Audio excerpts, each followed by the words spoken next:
पूर्वोत्तर भारत का अगर विकास करना है, पूर्वोत्तर भारत का, तो यहां पर वियतनाम की राजधानी हनोई से एक हाईवे लेके आते हैं हम लोग मणिपुर तक हाईवे ले आते हैं। अब कोई भी सामान खरीदना, और एक सिंगापुर से हाईवे ले आते हैं, इससे मिला देते हैं। समझ में आ गया? जितना व्यापार करना है वो यहां से ले आएंगे, चाइना से, हांगकांग से, जापान से, जो खरीदना है कहां उतार दो? सिंगापुर में।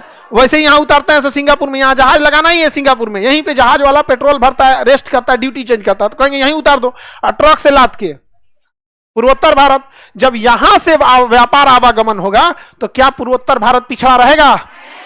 पूर्वोत्तर भारत के साथ तो हम हिंदुस्तान वालों ने सौतेला व्यवहार किया है, जबकि भारत के ओलंपिक में सबसे ज्यादा मेहनत इन्होंने किया है। देश प्रेम के लिए ऐसा कोई लड़ाई नहीं है जिसमें यहाँ के गोरखा, यहाँ के नागा सैनिकों ने अपनी बलिदान न दिया, और हमने इनके साथ नाइंसाफी किया है। मणिपुर जल रहा होता, किसी ने कोई चर्चा तक नहीं किया। यहाँ पे हमारे लिए शर्म की बात है ये सब चीजें, ये एकदम। अच्छा, इससे सुनो, इससे सबसे बड़ा चाइना का हालत खराब हो जाएगा।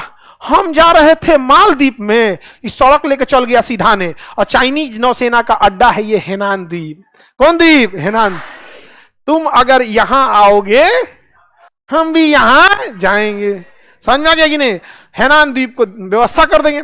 इवन हेनान द्वीप ही क्यों, पूरा यहां से यहां बॉर्डर पे सेना लगा देंगे। समझ में आ गया? और इन देशों के पास पैसे नहीं है, समझौता करेंगे, सड़क हम बनाएंगे, सड़क का इमरजेंसी में यूज हम करेंगे, इन एनी केस में खत्म कहानी।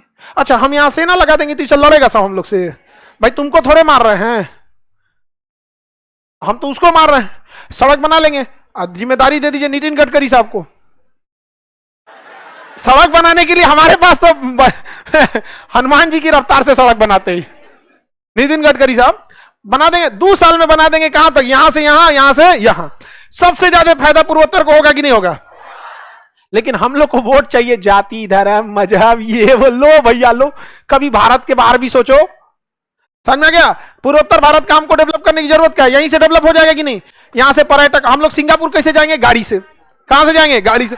एक से एक 4 व्हीलर चलाने वाले हैं सब। मोटरसाइकिल का जिसको लत लगल रहता है ना, वो सिंगापुर जाएगा मोटरसाइकिल से, ग्रुप में जाएगा सब, 50-50 को। यहाँ पे हम लोग यहाँ ट्रांजिट फीस ले लेंगे, जिसको जाना है 10,000 रुपया का लाओ ट्रांजिट फीस, जाओ।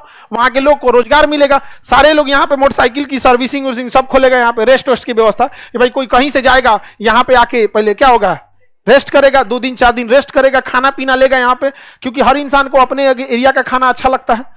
वो यहाँ कौन सी खाएगा? थाईलैंड, वियतनाम में कुछ घिया देगा सब, सांप, घोड़ा, बिच्छी सब यहाँ से। तो इस एरिया का डेवलपमेंट होगा कि नहीं होगा? आप बताओ मित्रों, ऐसा होना चाहिए कि नहीं होना चाहिए?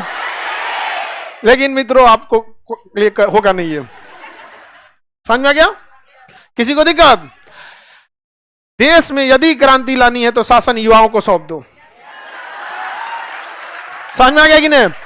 युवाओं में एक चीज अच्छा होता है, इनका परिचय बहुत ज्यादा नहीं होता है। गिनती से 10-20 को दोस्त होते हैं इनके, जो इनके बहुत करीबी होते हैं। अगर लूटबो करेगा तो वही 10-20 को लूटेगा सब, बाकी तो किसी को पहचानता ही नहीं हो। काम करेगा धुन के। हमारे यहाँ नेता बनते हैं 60 साल पे, 60 साल होते होते कम से कम 2-4 हजार आदमी को वो जानते हैं सब। अगर 100 करोड़, 1 करोड़ घसकाएगा और 1000 आदमी को वो जानता है, तो 1000 करोड़ तो ऐसे घसका दिया। समझ, आप लोग के कितना परिचय होगा अगर आपको दिल्ली में बैठा दिया जाता? कोई बगल का आदमी कहेगा नमस्ते, कहें कौन है आप? तो फ्रांस के राजदूत। अरे भाई बैठिए, खड़ा क्यों है? समझ में आया कि नहीं आ गया? आगे बढ़े तो इधर 5 देश याद हो गए।